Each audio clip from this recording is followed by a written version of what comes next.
오늘은 그냥 제가 이제 평소에 생각했던 거, 또 부처님 공부하면서 이래야 되지 않겠나 하는 내용을 가지고 이야기를 하겠습니다. 저는 가끔 진료실에서 사람들을 이제 만날 때 마음이 힘든 사람들이죠. 그분들이 인생의 의미가 뭔지 모르겠다. 왜 살아야 되는지 모르겠다. 그에 비해서 이 인생의 고통은 너무 크다. 그래서 참 뭐 지겹고 힘들다 이런 이야기를 할 때 제가 이제 좀 타이밍을 잘 잡아서 우리가 이 생에 이제 해야 될 일이 있고, 그 해야 될 일은 이제 만약 불교를 믿고 또 관심이 있다면 예류자가 돼야 한다, 뭐 그런 이야기를 합니다. 그런 예류자가 돼야 된다는 게 비하면 우리가 겪고 있는 고통은 뭐 아무것도 아니다. 그게 정말로 중요하다. 뭐 이런 이야기를 하는데, 그래서 오늘은 예류자가 되어야 하는 이유에 대해서 좀 이야기를 하겠습니다. 그 이유의 근거는 다 부처님 말씀에 근거를 두고 있습니다.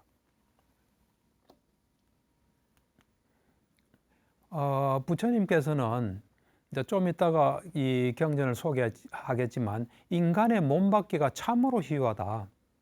참으로 희유하다. 또 열의 아라한 정등각자가 출현하는 것도 참으로 희유하다. 그 다음 열애가 설한 법과 율이 세상을 비추는 것도 참으로 희유하다 하는 말씀을 하셨습니다. 뭐 부처님 돌아가셔도 법과 율은 비출 수 있는 거니까요. 이제 이런 이야기에 근거한다면 결론은 우리는 예루자가 되어야 된다 하는 생각을 하게 됩니다. 사실 우리는 앞으로 이 생이 끝나고 나면 뭐 계속 윤회하게 되겠죠. 윤회할 때 두 가지 선택이 있습니다. 세 가지 뭐 선택이 있겠죠. 그냥 흐르는 대로 계속 윤회하는 길이 있을 거고, 좀 목적을 가진 삶을 산다면 이 부처님 그 말씀대로 우리는 이제 고타마 붓다 시대에 살고 있습니다. 우리 부처님께서 이 니까를 통해서 들어보면 윤회를 끝내라, 아라한이 되라, 이런 말씀에 따라서 윤회를 끝내는 삶을 살 수 있고요. 또 하나는 부처님께서 보살이 되라 이런 말씀 안 했습니다. 그렇지만은 내가 보살이었을 때 하고 보살의 삶에 대한 이야기는 했습니다. 그래서 그걸 따라서 나도 보살의 길을 가겠다 하는 또 길이 있습니다. 근데 이제 사실 보살의 길을 가겠다는 것은 사성지 10만급 동안 10바라미를 닦아야 됩니다. 그리고 지금은 내가 보살이 되겠다는 마음을 내지만 다음 생에 그 마음이 유지될지 안 될지도 불확실합니다. 그리고 이제 이 지금 그 다음 부처님은 미륵 부처님입니다. 우리 부처님께서 다음에는 미륵 부처님이 언제 출현한다 하고 말씀하셨어요. 그러니까 저 생각은 그냥 그 이 고타마 붓다 우리 부처님께서 말씀하신 대로 이 이제 우리는 열심히 노력해서 아라한이 돼서 그 윤회를 끝내고, 또 중생을 제도하는 것은 불법성 삼보가 하고, 또 우리는 살아있는 동안은 불법성 삼보의 유지를 위해서 우리도 노력을 하고, 뭐 그렇게 하는 게 좋지 않을까 하는 생각을 저는 평소에 하고 있습니다. 그래서 이런 인간 몸받기, 열애 아라한 정등작 출현하는 거, 열애가 설한 법과 율이 세상을 비추는 게 참으로 희유하다는 요 경전을 제가 좀 소개를 하겠습니다. 상유타 니까에 있는 경인데, 구멍을 가진 멍에, 그러니까 이제 나무 판대가 있는데 거기에 구멍이 있는 겁니다. 그 경에 보면은 비구들이요, 예를 들면 이 대지를 하나의 물 무더기로 만든다 하자. 그러니까 물로 가득 채우는 겁니다. 지금은 땅도 있고 한데 물로 가득 채운다 하자. 여기에다가 그 어떤 사람이 그 하나의 어떤 구멍이 있는 나무 판대기 멍에를 던져 넣는다고 하자. 그러면 동서남북 사방에서 바람이 불면 그 바람에 따라 여기로 저기로 갈 것이다. 그런데 그 눈먼 거북이가 있어서 물 밑에서 100년에 한 번씩 물 위로 올라온다고 가정을 해보자. 그러면 이 100년에 한 번씩 물 위로 올라오는 그 눈먼 거북이가 그 이 나무 판때기에 있는 구멍 속으로 목을 넣을 수 있겠는가 하고 비구들에게 묻습니다. 그러니까 답을 하기를 세존이시여 100년 만에 한 번씩 물 위로 올라오는 그 눈먼 거북이가 그 멍에 나 있는 단 하나의 구멍 속으로 목을 넣는 것은 참으로 희유합니다. 그랬습니다. 이 말이 참으로 희유하지 가능성이 없을 수도 있을 것 같습니다. 그러니까 부처님께서 비구들이여 그와 같이 곧 딱 비유대로 합니다. 그와 같이 이 인간의 몸을 받는다는 것은 참으로 희유하다. 또 그렇게 희유한 것처럼 그와 같이 이 거북이가 올라와서 들어갈 것처럼 희유하듯이 열의 아라한 정등각자가 세상에 출현하는 것도 참으로 희유하다. 또 그와 같이 참 그렇게 어려운 것처럼 열애가 설한 법과 율이 세상을 비추는 것도 참으로 희유하다. 자, 이제 그대들은 이러한 인간의 몸을 받았다. 열애는 세상에 출현하였다. 그 당시죠. 열애가 설한 법과 율이 세상을 비추고 있다. 그러므로 사성제를 수행해야 한다. 사성제입니다. 모든 부처님의 이 법은 사성제로 집결될 수 있습니다. 사성제 8정도. 그러면서 또 부처님께서 쌍주다니까의 수미산경 1에 예류자가 되면 어떤 상태에 이른다는 말씀하셨어요. 비구들이여 예를 들면 어떤 사람이 산의 왕 수미산 위에 강낭콩만한 자갈 7개를 놓는다고 하자. 그 7개의 강낭콩만한 자갈이 많은가, 수미산이 많은가 이래 물었습니다. 그러니까 세존이시여 산의 왕 수미산이 더 많습니다.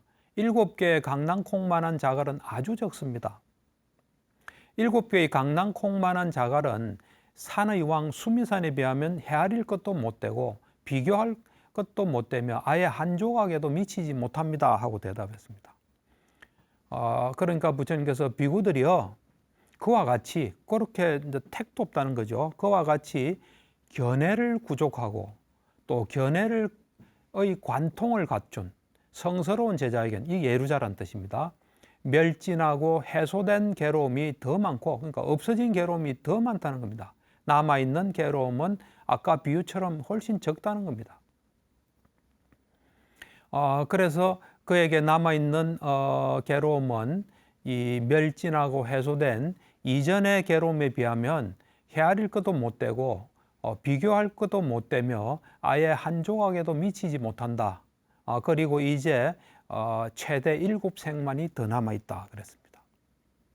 그래서 이 예루자인 그 제자는 그는 사성제를 있는 그대로 꿰뚫어 안다. 비구들여 그러므로 그대들은 사성제를 수행해야 한다 했습니다. 그러니까 이 예루자하고 사성제가 깊은 관계가 있습니다. 이제 본격적으로 예루자 이야기를 하기 전에 우리가 이 사라까니경이라고 있습니다. 상유따니까야에.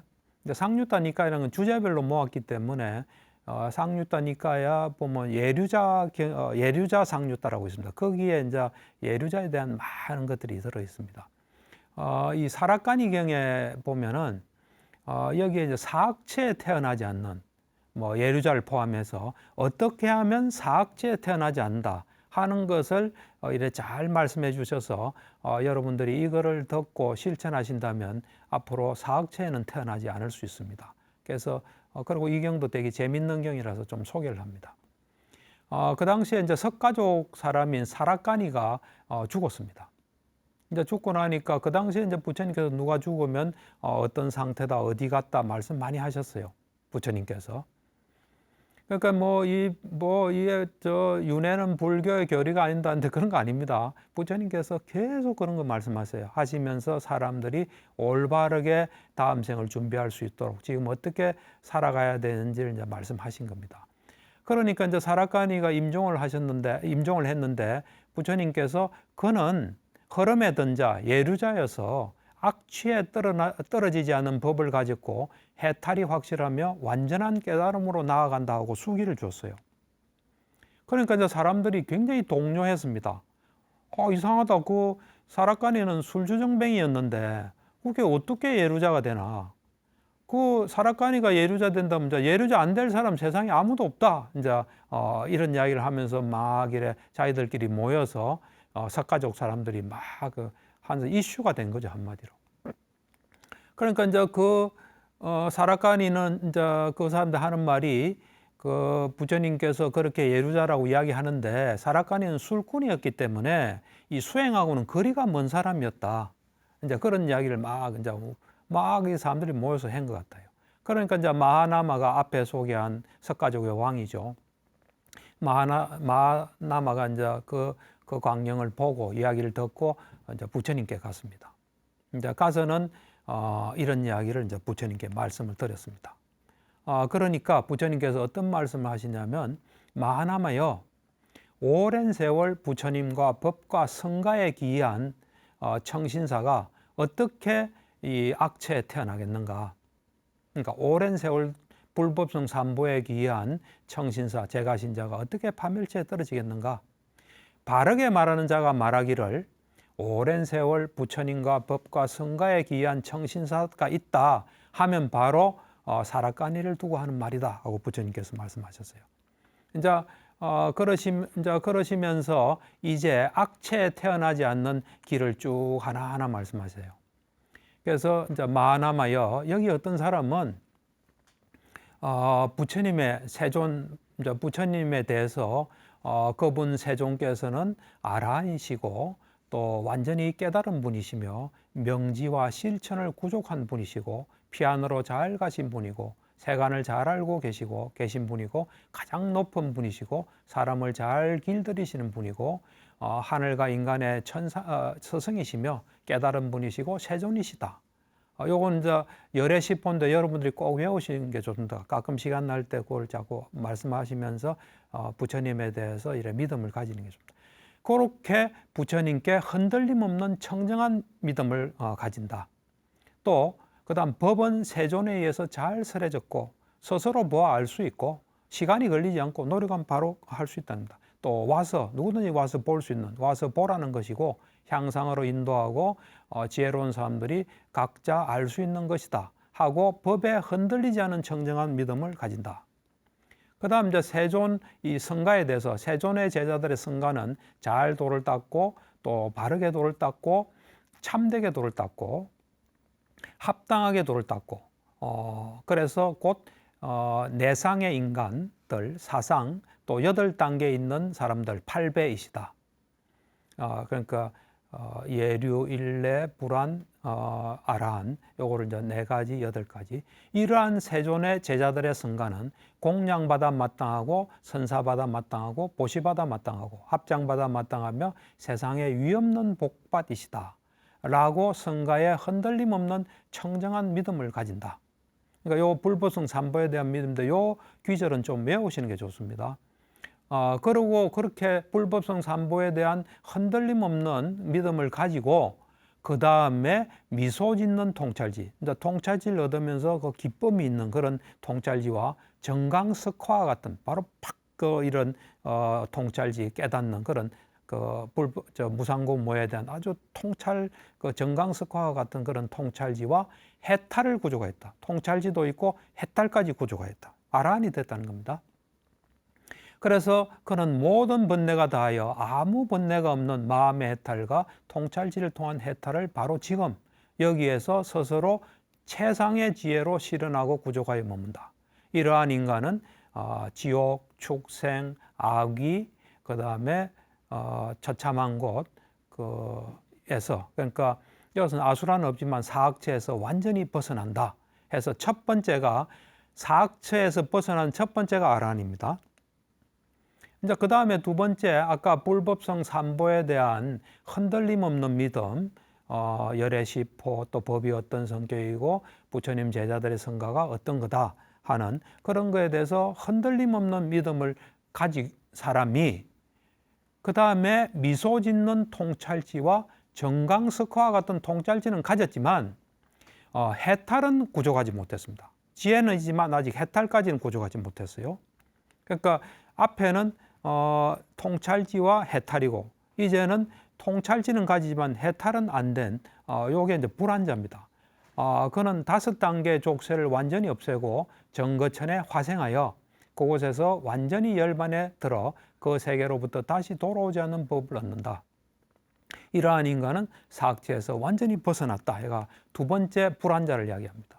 또 마하나마여 이 불법성 삼보에 대한 청정한 믿음을 가졌지만 이 미소 짓는 통찰지와 정광석화와 같은 통찰지도 가지지 못하고 해탈도 구족하지 못했습니다. 그런데 이 상태 이제 정광석화와 같은 어떤 통찰지, 미소진 통찰지와 해탈도 없었지만은 이 지금 여기서 이 세 가지 족쇄, 그러니까 이 일례자를 말합니다. 세 가지 족쇄를 완전히 없애고 탐욕과 성냄과 어리석음이 엷어졌답니다. 완전히 없어지지만 엷어져서 한 번만 더 돌아올 자, 일례자가 되어서 한 번 더 이 세상에 와서 괴로움을 끝낼 것이다. 이러한 인간도 사람도 사악처로부터 완전히 벗어난다. 그래서 이제 세 번째가 일례자입니다. 그 다음에 이제 또 어떤 사람은 불법성 삼보에 대해서 흔들림 없는 믿음을 가지고 있는데 이 사람도 미소 짓는 통찰지, 정광석과 같은 통찰지도 없고 해탈도 없습니다. 그런데 흐름에 든 자, 예류자가 되면 악취에 떨어지지 않은 법을 가졌고 해탈이 확실하고 완전한 깨달음으로 나아간다. 이 존재도 사악체에서 완전히 벗어났다. 그러니까 이제 네 번째죠. 예류자도 그렇다. 이제 그 다음 또 이제 사악체에서 벗어난 경지가 있습니다. 마찬가지로 불법성 삼보에 대한 흔들림 없는 믿음을 가져야 됩니다. 이거는 딱 기본 전제입니다. 이걸 확실히 해야 됩니다. 그러고 난 뒤에 미소 짓는 통찰지, 정광석과 같은 통찰지도 해탈도 구족하지 못했습니다. 그렇지만 그에게는 이 수행자가 갖춰야 될 5근이라 해서 믿음, 정진, 마음챙김, 삼매, 통찰지 요 5근은 가지고 있습니다. 요것들은 가지고 있습니다. 그러면서 이 사람은 그 열애가 설한 법들을 지혜로서 충분히 사색해서 이런 법들을 다 이해하고 받아들인 상태입니다. 그러니까 5가지 수행자가 갖춰야 될 그 기능도 5근도 가지고 있고 또 열애가 설한 법을 통찰지로서 잘 사색해서 이게 맞다 하고 자기가 받아들인 상태. 요것도 그러니까 이 사람은 예류자는 아니지만 이어도 사악체에 태어나지 않습니다. 그 다음에 이제 불법성 삼보에 대한 흔들리지 않는 청정한 믿음을 가지고 난 뒤에 미소 짓는 통찰지, 정광석과 같은 통찰지, 해탈도 없지만은 그렇지만 역시 수행자가 갖춰야 될 5근 5가지 기능들, 믿음, 정진, 마음챙김, 삼매, 통찰지는 가지고 있습니다. 그렇지만 아까 그 앞에서 지혜로서 이래 잘 사색해서 부처님 법을 받아들인 상태는 아니고 그거보다는 이 열애에 대해서 깊은 믿음과 깊은 공경이 있다. 그러니까 5근은 가지면서 부처님에 대해서 깊은 믿음이 있는 요럴 때 여기도 사악체에 떨어지지 않는다. 그러면서 이제 재밌는 말씀하세요. 마하나마여 만일 뭐 그 큰 나무가 있었던 모양입니다. 이 큰 살라 나무들조차도 좋은 말 나쁜 말을 충분히 이해한다면 잘 그걸 듣는다면 나는 이 살라 나무들도 흐름에 든 자 예류자가 돼서 악취에 떨어지지 않는다 라고 나는 말할 것이다. 하물며 석가족 사락가니에 대해서는 말해 못하겠나. 석가족 사락가니는 죽을 때 수행을 성취했다 그랬습니다.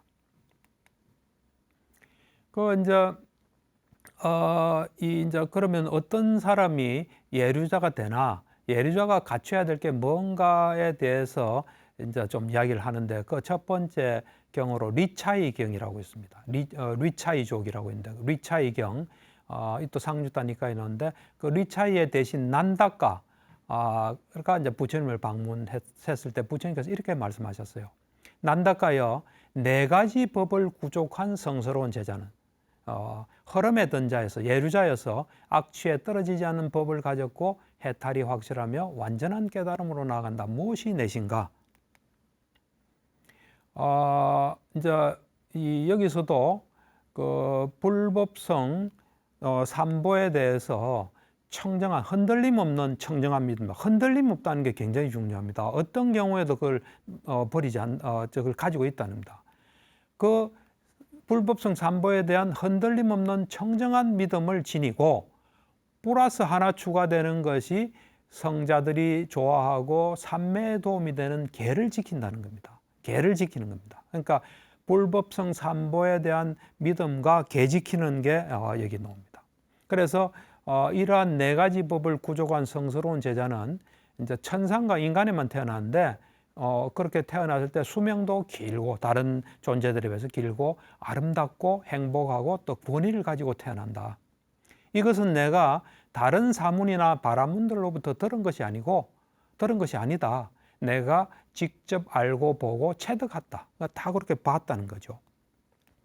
이제 그런 이제 말씀을 이제 듣고 있을 때 리차이족 대신 난다카에게 이제 밑에 사람이 와서 존자시여 목욕하실 시간이 되었습니다 하니까 이 사람이 재밌는 말을 해요.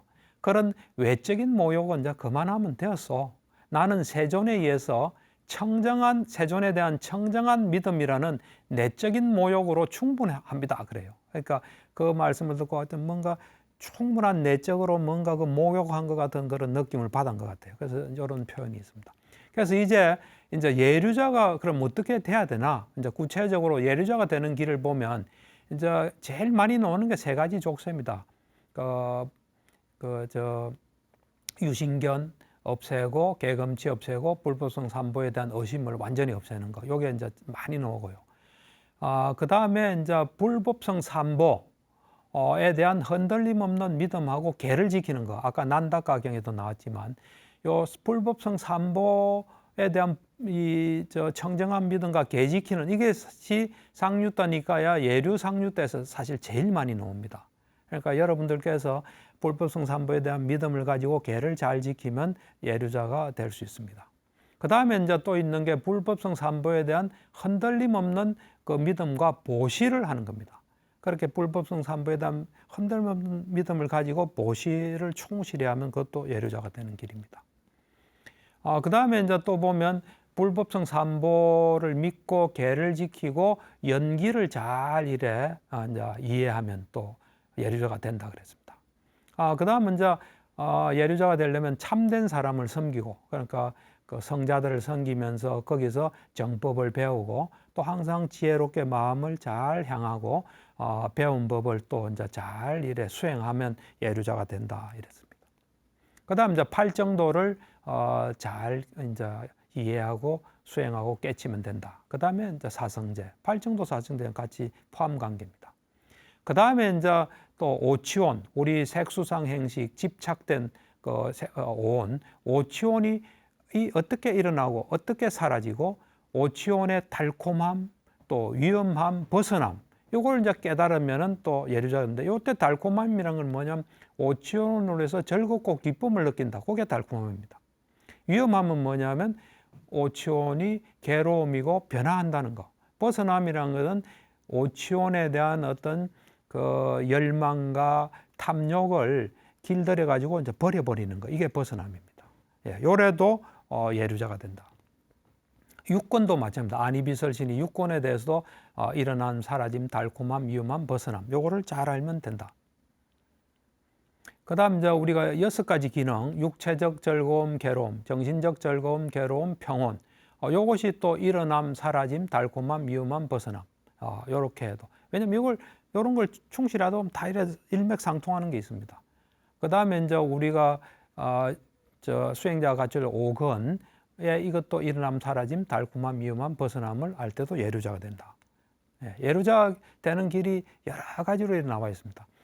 그래서 예류자가 되면 이제 성스러운 제자의 이론이기 때문에 유신견이 없습니다. 이 물질, 색수상 형식을 자아라고 여기지 않고 그걸 가진 것이 또 자아라고 여기지 않고 그 속에 자아가 있다, 자아 속에 그것이 있다, 이렇게 안 하게 됩니다. 그래서 이제 사실 제가 이래 공부를 해보면은 이 유신견이게 예류자가 되는 가장 관건이 아닌가 싶습니다. 왜냐하면 유신견이 있음으로 해서 또 다른 족쇄들이 또 생기고, 또 유신견이 방해물이 돼서 부처님이나 불법성 삼보에 대한 믿음도 잘 안 되고, 이 유신견이 하여튼 이 가장 근원이고 모든 사견의 근원이고 괴로움의 근원이라고 저는 생각합니다. 그래서 유신견 이거 하나 철저히 잘 알고 다스리면은 이제 이 예루자로 가는 길이 잘 열리지 않나 생각합니다. 그래서 이제 유신견을 없애려면 우리는 이제 경전을 통한 이해와 실제 생활에서 실천하는 길이 있다고 저는 생각을 합니다. 그래서 먼저 경전을 통한 이해를 보면 유신견경이라고 있습니다. 상류떠니까요. 거기 보면 이제 간단하게 말씀하셨어요. 부처님께서 비구들이요 물질, 느낌, 인식, 행식, 오온이 있을 때 그것을 취착하고 천착해서 불변하는 자신이 존재한다는 견해. 그거 유신견입니다. 이게 내다, 내 것이다 하는 그런 유신견이 생긴다. 비구들이요, 오는 항상한가 무상한가. 그러니까 이제 무상합니다. 그러면 무상하고 괴롭고 변하기 마련인 것을 그런 거를 취착 안 하는데도 그런 유신견이 있겠나 하니까 그렇지 않습니다. 그랬습니다. 이렇게 해서 이제 유신견이 일어나고 사라지는 거. 그래서 이제 앞에는 간단하게 했고 이제 유신견에 대해서 잘 알 수 있는 아주 좋은 경이 하나 있어서 소개를 하겠습니다. 이건 이제 마지마니까야의 109번째 경인데 보름밤의 긴 경이라고 있습니다. 이 경이 되게 좀 재밌습니다. 재밌고 굉장히 유신견에 대해서 유익합니다. 이제 세존께서 포살일에 보름밤에 비구 성가에 둘러싸여서 노지에 앉아 계셨습니다. 그때 어떤 비구가 자리에 일어나서 부처님께 합장을 하고 이렇게 말씀드렸습니다. 세존이시여, 세존께서 저의 질문을 허락해 주신다면 저는 세존께 어떤 점에 대해서 질문을 드리고자 합니다. 그랬습니다. 그러니까 부처님께서 조금 특별하게 말씀하세요. 비구여, 그렇다면 그대는 그대의 자리에 앉아서 묻고 싶은 것을 질문해라 그랬습니다. 앉아서. 보통은 이런 말씀 안 하시는데 앉아서 질문해라 말씀합니다. 이렇게 한 이유는 주석서에 보면은 이 비구가 장로 비구입니다. 이 제자가 60명 있었습니다. 그래서 그 제자들을 이제 가르치고 부처님 당시는 또 뛰어난 제자들이 또 다른 제자들을 가르치고 이랬거든요. 이 사람에게 이제 60명의 이제 가르친 사람들이 있었는데 그 사람들에게 근본 물질에 대해서 가르치고 또 근본 물질을 가지고 윗바사나 하는 것도 이제 가르쳤는데 가르치고 난 뒤에 이제 제자들이 수행하고 점검을 하는데 이 근본 물질 4대에 대해서는 대답을 잘 하는데 이 도과에 대해서는 아직 그거를 이해를 못했습니다. 그래서 이 내 제자들을 지금 내가 이래 해갖고는 안 되겠구나.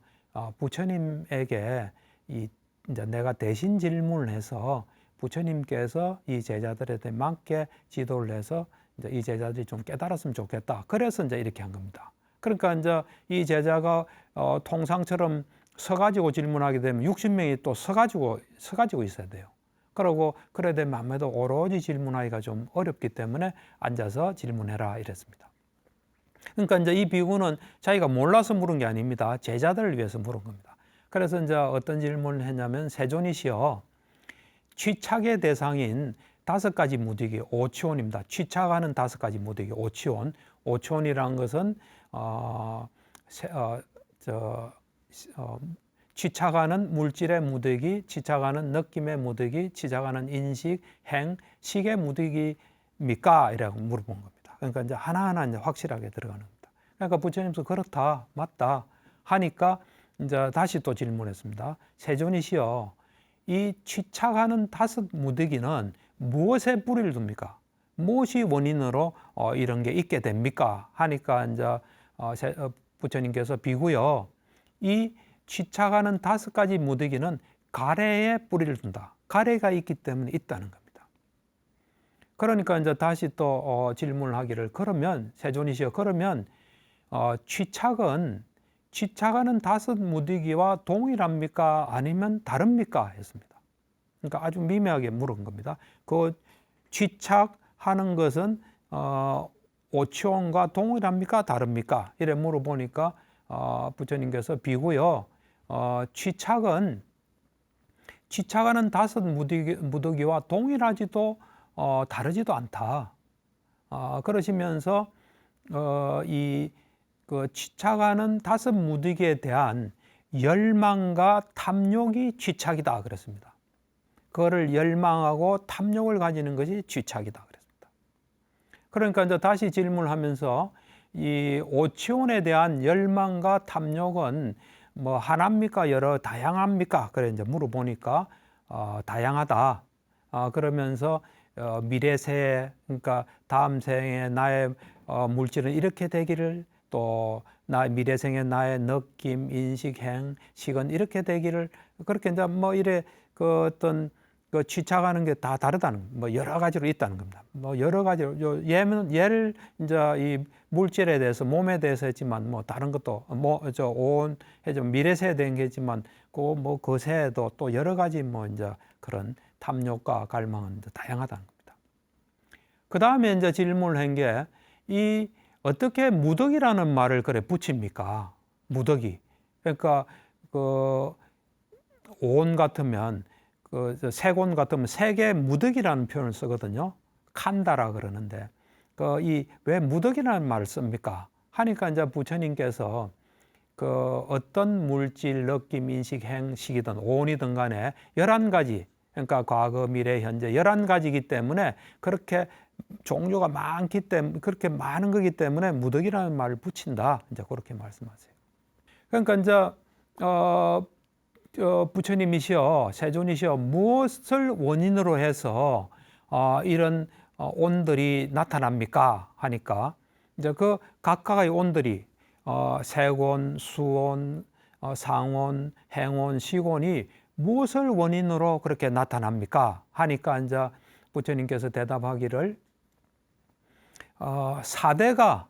이 4대가 세곤의 원이다. 물질의 원인이다. 물질온에. 그러니까 4대가 세곤의 원인이다.